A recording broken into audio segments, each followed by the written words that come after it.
జై శ్రీరామ్.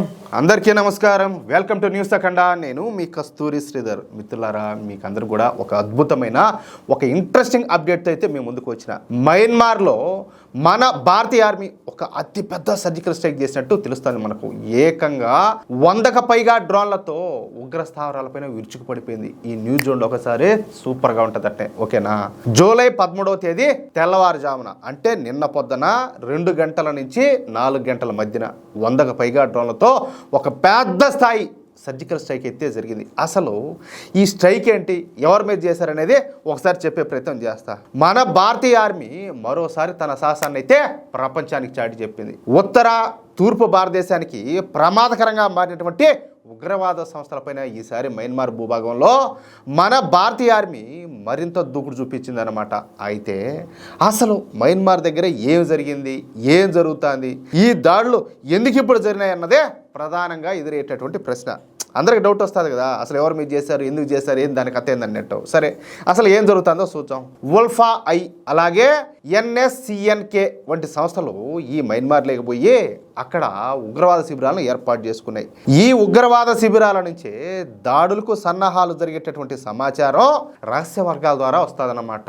ఈ నేపథ్యంలోనే జూలై 13వ తేదీ తెల్లవారుజామున చెప్పా కదా, 2 గంటల నుంచి 4 గంటల మధ్య మన భారతీయ ఆర్మీ అదరగొట్టే ఒక ప్లాన్ అయితే రచించి 100కు పైగా డ్రోన్లతో చూడండి ఏకంగా ఒక పెద్ద స్థాయి సర్జికల్ స్ట్రైక్ అయితే చేపట్టిందనమాట. అయితే ఈ స్థాయి డ్రోన్ దాడి చేయడం అనేది ఇప్పటి వరకు మయన్మార్లో జరిగినటువంటి దాడుల్లోనే ఫస్ట్ టైం అన్న సంగతి ప్రతి ఒక్కరు కూడా గుర్తుంచుకోవాలి. ఎందుకంటే మయన్మార్లో డ్రోన్లతో ఈ స్థాయిలో ఇంతవరకు ఎప్పుడు కూడా ఈ లెవెల్లో దాడి అయితే జరగల. ఈ దాడుల్లో హోయిట్ బస్తీలో ఉన్నటువంటి ఉల్ఫాయ్ ఈస్టర్న్ కమాండ్ ప్రధాన కార్యాలయం, అదేవిధంగా వక్తాం బస్తీలోని క్యాంపు, ఇంకా ఇతర 2 ఉగ్రవాద స్థావరాలు కూడా పూర్తిగా ధ్వంసం అయిపోయినట్టు తెలుస్తుంది.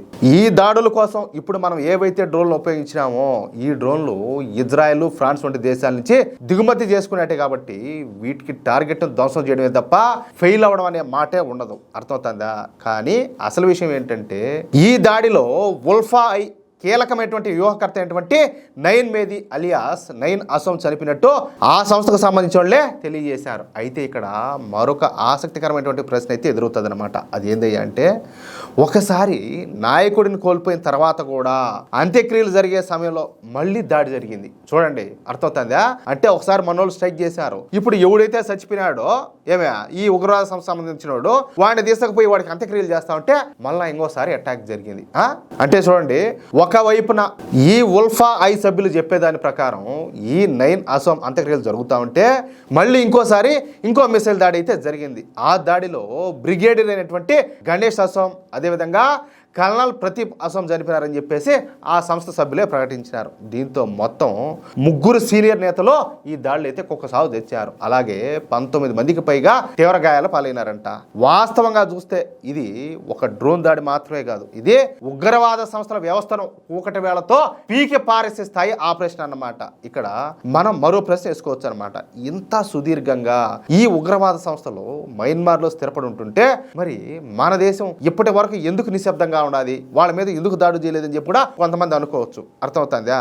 వాస్తవానికి గతంలో కూడా మన భారతీయ ఆర్మీ ఇలాంటి ఆపరేషన్స్ అయితే చేపట్టింది. 2016లో ఉరీ ఘటన జరిగిన తర్వాత పాకిస్తాన్ ఆక్రమిత కాశ్మీర్లో జరిగినటువంటి ఈ సర్జికల్ స్ట్రైక్స్, అదేవిధంగా 2019లో బాలాకోట్ వైమానిక దాడులు మీకు గుర్తుండే ఉంటాయన్నమాట.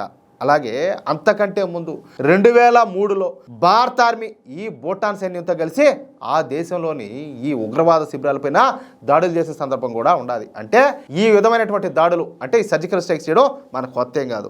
ఈ నేపథ్యాన్ని బట్టి చూస్తే ఇప్పుడు జరిగినటువంటి ఈ మయన్మార్ దాడులు కూడా అంతే ప్రాధాన్యత అయితే ఉన్నట్టు స్పష్టమవుతుంది. అయితే ప్రస్తుతం మన దేశ రక్షణ శాఖ అధికారికంగా ఈ ఆపరేషన్ అయితే కన్ఫర్మ్ చేయలే. అర్థమవుతుందా? కానీ ఈ ఉల్ఫా ఐ సంస్థ విడుదల చేసినటువంటి సమాచారం ప్రకారం మన భారతీయ ఆర్మీ ఆధునికమైనటువంటి ఈ సాంకేతిక పరికరాలను ఉపయోగించి ఈ దాడులు నిర్వహించినట్టు వాళ్ళు స్పష్టం చేశారు. ఇది దేశ భద్రత పైన మనం ఎంత జాగ్రత్తగా ఉండాలో చూపించేటటువంటి ఒక ఎగ్జాంపుల్ అన్నమాట. అంతేనా కాదా? ఇప్పుడు వీళ్ళు ఏం చేస్తారో తెలిసిన ఈశాన్య రాష్ట్రాల్లో ఇప్పుడు వీళ్ళకి వచ్చేసి మందుగుండు, ఆయుధాలు, వీళ్ళకి అవసరమైనటువంటి నిధులు అన్నీ కూడా చైనా నుంచి, పాకిస్తాన్ నుంచి, వీటి నుంచి అందుతూ ఉంటాయి. అవి పట్టుకొని వచ్చేది వీళ్ళు మన దేశంలో ఉంటా, మన దేశానికి వ్యతిరేకంగా, మన ప్రభుత్వాలకు వ్యతిరేకంగా వీళ్ళు పోరాటం చేసేది. అసలు ఇలాంటి ఉగ్రవాద సంస్థలు మన దేశంలో ఉండాలనా, ఉండేదానికి అసలు వీళ్ళకి అర్హత ఉండదా? వీళ్ళని ఏం చేయాలో ఒకసారి మీరు ఆలోచించండి. అందుకే మోడీ ప్రభుత్వం ఇప్పుడు ఇలాంటి వాళ్ళందరినీ కూడా తునిపారు దొబ్బుతుంది. ఇలాంటి విజయాలను మనం గౌరవంతో చూస్తూనే మన సైనికులు మన కోసం ఎన్ని కష్టాలు పడుతున్నారో, వాళ్ళు ఎన్ని త్యాగాలు చేస్తున్నారో మనం ప్రతి ఒక్కరం కూడా గుర్తు పెట్టుకోవాలా. అది విషయం. అయితే ఏమంటారా మిత్రులారా? ఈ న్యూస్ కనుక మీకు నచ్చినట్లయితే ఖచ్చితంగా ఈ న్యూస్ నలుగురికి షేర్ చేయండి. అదేవిధంగా ప్రతి ఒక్కరు కూడా మీ యొక్క అమూల్యమైనటువంటి అభిప్రాయాలను స్పష్టంగా కామెంట్ రూపంలో తెలియజేయండి. ఇంకో విషయం ఏంటంటే, ఇంతవరకు మీరు కనుక మన ఛానల్ను సబ్స్క్రైబ్ చేసుకున్నట్లయితే ప్రతి ఒక్కరు కూడా మన ఛానల్ను సబ్స్క్రైబ్ చేసుకోండి, సపోర్ట్ చేయండి ప్లీజ్. జై శ్రీరామ్, జై హింద్.